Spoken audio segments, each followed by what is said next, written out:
Someone who was raised as a Jehovah's Witness asked me a couple questions, and they wanted me to explain to them the difference between what the Jehovah's Witnesses teach compared to what the Bible teaches. And primarily, there's just two primary issues. There's a lot of subsequent issues, a lot of other stuff, but it comes down to the same two problems that every single cult has. Every cult that pretends to be Christian, Roman Catholicism, Mormonism, the Rosicrucians, you name it, all of these have the same two issues. They have a fake Jesus and they have a fake gospel. Now, immediately when people hear me say something about another religion having a fake Jesus, they get up in arms, they get really angry, they try to fight it. They try to defend somehow that all of these different Jesuses are somehow the same Jesus. And I want to show you guys why that's not the case. Why the Bible teaches a very specific Jesus, and then all these religions teach something completely different about Jesus that completely alters him so that it's not at all possible to be the same Jesus. In the 1800s, there was a guy named Charles Taze Russell. And Charles, he did not like the concept of hell, and he did not like the idea that Jesus was God. So he kind of founded something that was referred to as the Watchtower Bible and Tract Society. This is what led to the creation of the Jehovah's Witnesses. The Watchtower essentially became their prophet, for lack of a better term, where they have made several prophecies claiming them to be from God. Most of these have proven to be completely and totally false. Now, if you were to check Deuteronomy 18, it says that if a prophet has even one single false prophecy, then that is not a prophet of God, that is a prophet of the devil. Keep that in mind for basically every cult, because they always have prophecies that never come true. For example, I'm not going to give you specific years because there's been many of them, but the Jehovah's Witnesses has said that Jesus' second coming is going to be this year. Oh, it didn't happen? This year. Oh, it didn't happen? This year. This year. This year. They've done it many, many times, and this is all well documented out there for any person who's going to try to claim that I'm making stuff up. This is well documented, easy to find, just a little bit of research. So on that point, it shows that they are a false prophet. It shows that they are not actually receiving anything from God. The Jehovah's Witnesses use something called the New World Translation. This is their version of the Bible. It was primarily constructed by 5 different men, none of whom had any background education in Greek or Hebrew, and actually whenever they were tested on it, they all failed a kindergarten level literacy test in Greek. These guys literally did not translate the Bible, they rewrote the Bible. So if you watched yesterday's video on whether or not God was created, we brought up John 1:1. We're going to do that again today. But we're just going to compare what a real Bible says compared to their Bibles. In a real Bible, John 1:1 says, "In the beginning was the Word, and the Word was with God, and the Word was God. He was in the beginning with God, and all things were created through him. And apart from him, nothing that has been made was made." Meaning Jesus created literally everything. Now the Jehovah's Witnesses, they add an article at 2 points. They add a and other.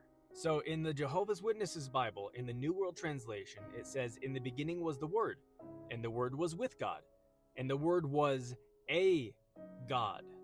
He was in the beginning with God, and through him all other things were made."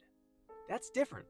Now, if you ask them on this and you say like, "Hey, why does it say a God? Because you guys only believe in one God." "Oh yeah, we only believe in one God, Jehovah." "Okay, then why does it say a God?"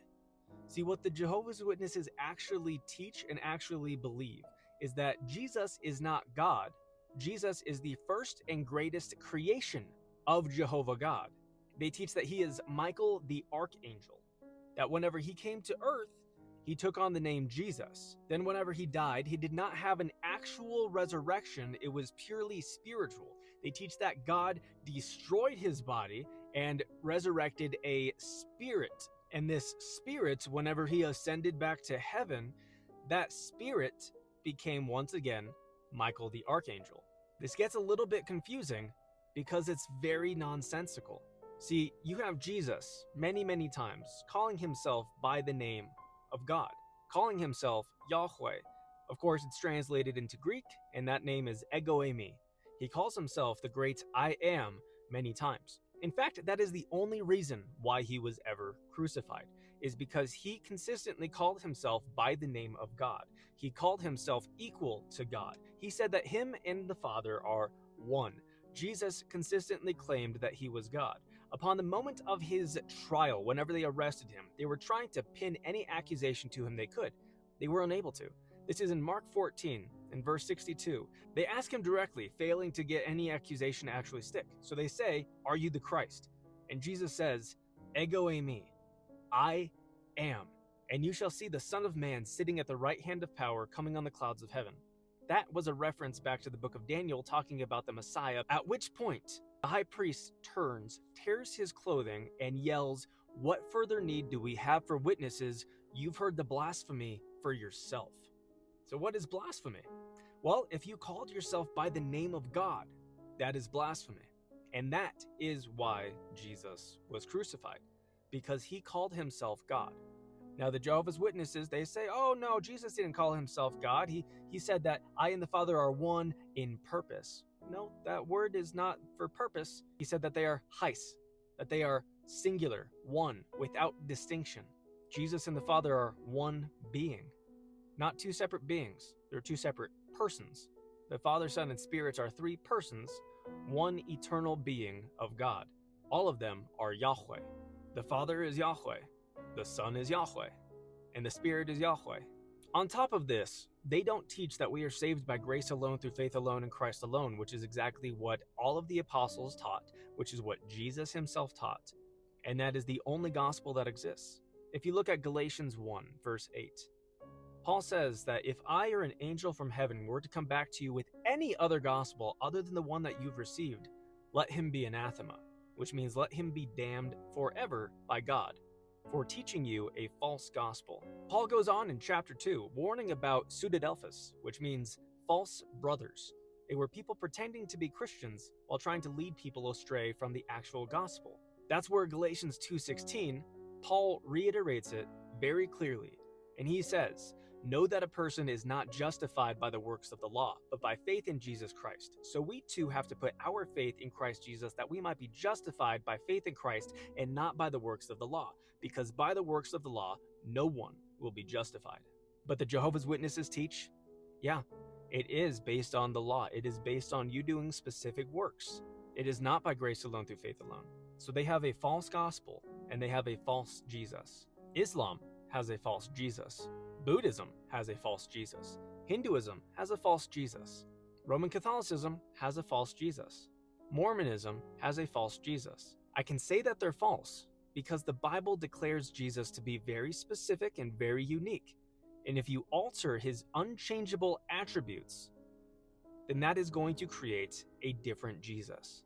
If someone were to describe Taco Talks as being a blonde girl who talks about One Direction all day long, is that actually accurately going to be describing me? No.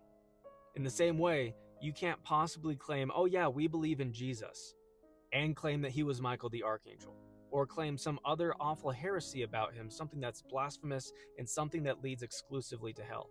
You cannot make that claim.